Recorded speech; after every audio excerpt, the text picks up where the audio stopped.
there. Hi. My name is Mr. R. This is Gira Sol. Hi. And welcome to the Forbes Veterinary Assistant Program. Come on Awesome. in. Thank you. So this is one portion of our space. So this is our theory or lecture room. So this is a veterinary assistant program.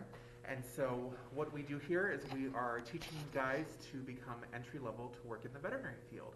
Awesome. And there's tons of different positions in the veterinary world, just like there is in the human medical world. Yeah. So you could be a receptionist at a vet hospital where you're answering phones and checking patients in. Mm-hmm. You could be a kennel assistant where you're cleaning cages and walking dogs for us.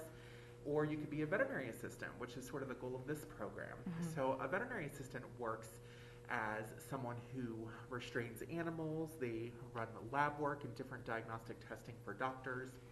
And they actually assist veterinary technicians, which are the nurses of the vet world, and the doctors. Okay.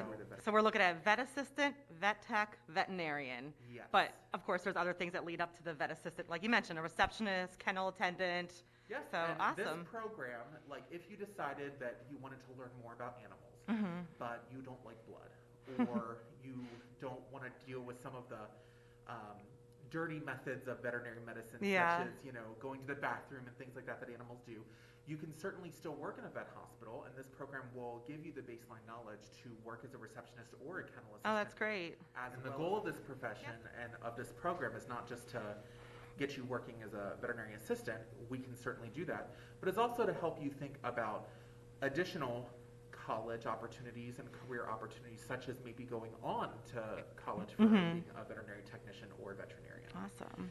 Great. So this is going to be, our program is divided into two portions. So there is a lecture theory component where you have to learn about the body. So like our little cat here, we would learn her anatomy, so all of the different parts of her body, Mm-hmm. her different organs, all of her little cute toes. And then we'd learn physiology, which is how those body parts work, why they do what they do. That makes sense. And we'd learn about different types of diseases and things of that nature. And so that's going to be a lot where your book kind of theory kind of plays in then. Yeah. Absolutely. So Great. that's a lot of book work. And then we learn a lot of veterinary terminology. Mm-hmm. So you're learning new medical words, how you use those things, how you communicate in a veterinary hospital. And then, of course, we have all of the fun stuff of hands-on. Yes. So before we get back there, let's take a look here. Over in here, we have what's known as our puppy playroom, or Oh. also our kitty playroom. Oh, And when we nice. have animals that come visit us, they do spend time in crates. But we don't want them to stay in a crate all day. We want them to come out and stretch their legs and get to play. And so this is an area with some beds, and we do have some dog toys and cat toys they can play with. Just for them to relax. So we would rotate animals through here so they have a chance to relax and see us as we Right. are Yeah, it's a very moving nice throughout little the space. day. It's perfect space So for them. some additional things that you're going to end up learning throughout this program is we're going to learn about, like I said, anatomy. So we're going to look at the skull, different parts of the skull, the different teeth of an animal. Is this a cat? So this is the skull of a cat. That is Okay. And then we're going to, within our anatomy and physiology, we're going to get to learn about different parts of the skin.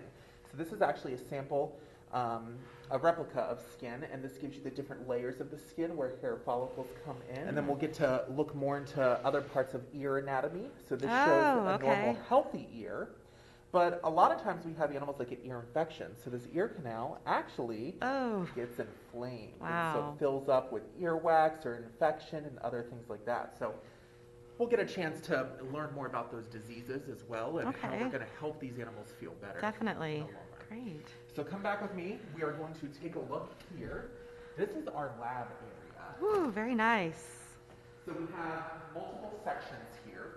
So first we have a grooming section. So this is our grooming table, and a lot of our grooming supplies can be found in here. So different types of brushes and flea combs, and this is where we're also going to do some mild clinical stuff where I can check my pet's temperatures and things of that nature. So this is the area that we do for that.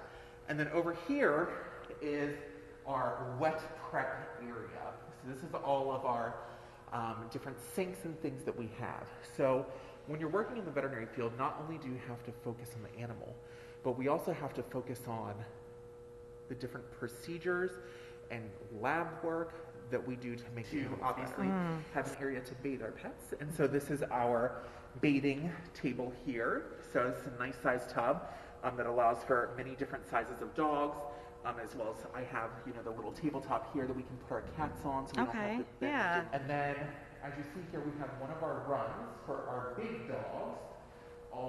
Some of our big dogs aren't going to fit in tiny little. No. So this is a large one. But then we have over here a lab space. So this is our diagnostic laboratory area.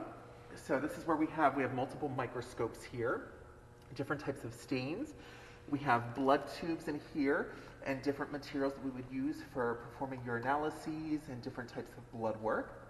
And then we have microscope slides and cover slips and different tubes that we need to spin down our blood to take a look at it under the microscope. And this is all stuff that a vet assistant would be doing. Yes. That's great. So vet assistants will actually be making blood smears. So they will take a sample of blood such as this, and they're going to learn how to place it on a slide and how to look at it under a microscope. So this is one of our blood rockers. So this is used to rock blood to prevent it from clotting or clumping together. So that's one thing. This is a centrifuge, which we're going to show you in a few minutes. And then we have our sterilization area here. So not only are we going to be running lab work, but when pets need surgery, they need instruments that are clean and free of bacteria. So we have to learn what types of instruments the doctors need. So vet assistants are going to learn what each of these individual instruments are. They're going to learn how to put these instruments together into a pack. And they're going to learn how to wrap these packs in what's called sterilize them, which is where we remove all bacteria and viruses so a doctor can use it in surgery for a patient. Oh, wow, okay. It is a vet assistant's job after surgery to clean up the operating room, to clean all surgical instruments, and to prepare those surgery packs for the next day. Okay. So they beautiful big bay doors. And the reason why this is wonderful is because whenever we have larger animals that come visit, such as goats or horses or something like that, yeah. I'm just going to lift this bay door and we can bring them right into our open space. That's great. And so you anticipate having all different kinds of animals, some possibly? Absolutely. I do hope throughout the program, we're not going to have them every day. Right. But I do hope, maybe once or twice a year to be able to bring a horse out. To bring Yeah. out some Oh, that would goats, be great. Things like that. So the students It's not just about dogs and cats, so. We have everything we have to focus on. So this is our yard out here. Okay. And I have to say, at some point, a goal of mine would be to make that shed into a chicken coop. Oh, that would be great. So cool. So Ms. Girasol here is ready to have an exam. All right. So we're going to come over here to one of our wet prep things that we have prepared for you guys. One of the things that vet assistants are going to learn how to do is they're going to learn how to restrain. And I mentioned this briefly earlier this morning. And restraining is the way that we're going to hold the animal, okay? So I held her in a position the entire way that we walked through here that she wasn't jumping out of my arms. She was very calm. She was very calm. Part of that is because she's just a very good girl. Oh. And part of it is also the way that you are restraining them. They notice that if I keep her out here, she starts to get agitated, looks around, moves around. But if I actually bring her closer to my body, she feels more safe. There's more of her body against mine, and she feels sturdy and steady. Yeah. So there's lots of different techniques that we can use to help keep them calm. One of the other things that we do during exams is that we do something called acquiring vitals. And when we acquire vitals, what we're doing is we are acquiring a heart rate, a respiratory rate, we're taking a look at their body temperature, and these are things that can determine how sick a patient is. And a veterinary assistant actually learns how to take these vitals. They have to learn what's normal and what's abnormal so they can report it to the doctor. Okay, yeah. So what we're going to do today is I'm going to give you a brief look as to how we do that. Sure, that'd be great. So one of the first things we do is we're going to take a look at their gums. So you're going to hold her head like this. I'm under her chin. I'm using my forearm to bring her closer to my body. I'm going to come up under with my index finger and just lift her lip. And I'm going to be able to take a look at this color of gum here. I usually want to see it pink. Sometimes they have some pigmentation, the black, but you want this to be pink like it is. That usually indicates good blood flow. Okay. So that can give me an idea that blood pressure is okay, that she's getting good perfusion, things of that nature. One of the next things I'm going to do is that I'm going to listen to her heart. Okay. Okay. So what I have to do, I have an instrument. So I'm going to go ahead and listen to her by placing the bell on her heart. And what we do is we count how many times her heart is going to beat within a minute. And then when I come over, I'm actually going to listen to her lungs. So we're going a little higher up here on the outside. You're just going to listen every time she actually inhales. You're just going to hear a whoosh. So the next thing that we would do is take a thermometer and you're going to remove the cover. And then you're going to have this piece of plastic that is covering the thermometer. And so what we're going to do is a sitting position. So all we're going to do is I'm going to have you sort of like this. You're going to bring her up against your belly. Okay. You're going to use your arm over so the entire forearm is covering the length of her body. Mm-hmm. And you're just pulling her into you with your elbow. And your hand here is going to hold the bottom of her neck just under her chin. Your other hand, this is a very important position. Oh, okay. Is the head scratcher. Oh. You need to give lots of love. Yeah, and she looks very attention. happy with that. All right, so let's go for it. And then this hand, if you can, is going to go up under her chin. Okay. There you go. And your other hand, scratch her head. All right. So then what I'm going to do now is I'm going to use lubrication from my thermometer. And I'm going to take the temperature. Now, in cats and dogs, the most accurate way to take a temperature is rectally, which means this goes in the rear, Right. just like they do for babies. Right. So we're going to go ahead and take her temperature. She may jump a little, so now is the time to blow on her head or talk to her. Good kitty. Good kitty. Good kitty. Oh, you're a good kitty. All right, so Miss Katie, I figured I will go ahead and hold her, and then we have different types of brushes here, so I'm going to explain what you're going to do here. So we're going to start with this small brush. So this is what's called a flea comb. Okay. So what you do with this is you actually use this to look for fleas or flea dirt. So what you do is you always go against the grain of fur. Okay. Yep. And when you do this, it pulls back so you can see the skin. And then you're going to just start to come forward like this as it falls apart and make sure that you don't see any movement of fleas. You can also go with the curve as well to push it down, but usually we're always going to go against the grain so we can see. So what we're going to do is I'm going to show you how to do a nail trim. Okay. So when I am holding her, once again, restraint is so important. Yes. It's part of the veterinary system program. So I'm going to have her in front of me. I'm going to once again use this elbow, use this forearm to stabilize against her body. Okay. And I'm going to come behind, so my hand is on her chest.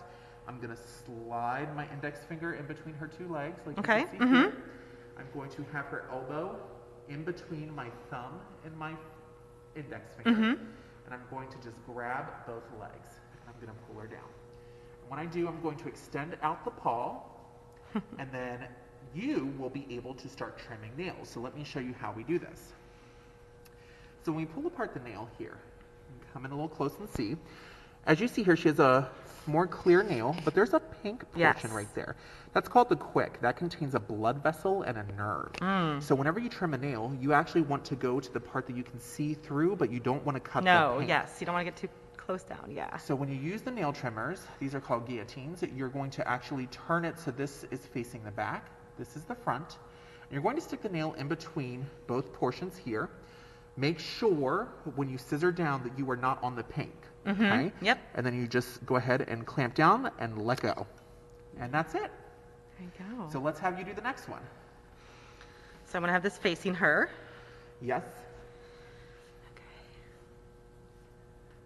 Okay, I think I'm... Go for it. There you go. This Great now it's job split. for us to, as you see there. Yeah, the we're quick. almost at the end. Quick. This that's one a we sharp can guy. trim. Go for it. Great job. Not only am I restrained, but I'm also pushing out her nails for you. Notice that. I see, that's very helpful.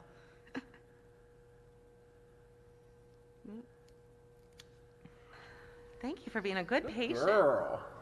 Now some other things, I think Miss Sunflower has been through quite a bit today, so we might not do this, but some other things that vet assistants can do is they're able to clean ears. Okay, yeah. So we have different types of ear cleaning solutions and gauze, And veterinary assistants could restrain for ear cleaning, or they could perform the ear cleaning as well. Okay. And that's something that we will learn about. Yeah. Why the ears need cleaned, what are conditions we'd have to do that for, how they're ready for us.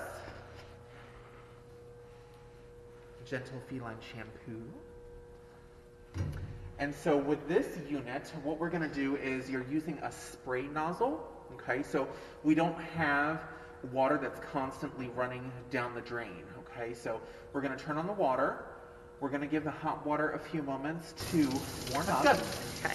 All right, so what we're going to do is I'm going to set her down. I'm going to help assist you by holding her. Okay. And you want to wet her first before we ever put soap on. Okay. Okay, so you're going to go ahead. We'll just focus on the trunk of her body, her back right now. Okay. And so you'll go ahead and just get her nice and wet. Mm-hmm. And then we'll go ahead and use some soap, lather up, get nice deep into her skin on her back, and then we'll rinse her off. All right. Good girl. And I don't want to do this too hard, right? Correct. That You would don't want to scare her. Good girl. I know it's scary. Oh, I'm sorry. Dad, what are you doing? She does get baths at home.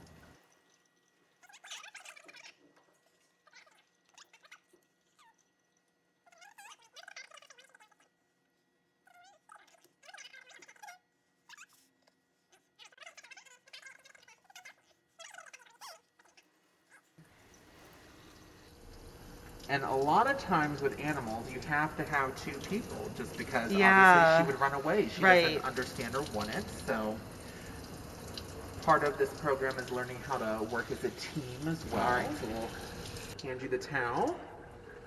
And just like you do for yourself, same thing, you're going to just start drying her off.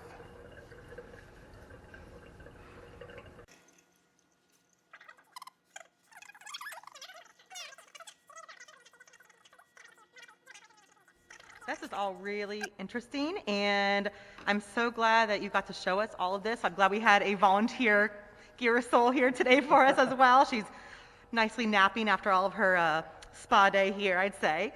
But thank you so much. And those of you that are watching, if you are interested in enrolling in this program for next year, Mr. R's information will be available at the very end. You can reach out to him, you can reach out to me, but we would certainly love to see you here in the fall if you have a passion for animals, you want to help them, and you enjoy the medical side of it too. And remember, there's all different careers, and if you're not into the blood and the kind of fluids like that, you could certainly still be in the animal world. So we're excited to have you guys. Thank absolutely. You very and I do want to mention that because this program is new and popular, I'm sure it'll fill up quicker. So you'll want to definitely get your application in sooner than later, so you don't end up on a waiting list for 2021. So all right. Well, thanks again for showing us. Thank you very much. All right. Have a great day.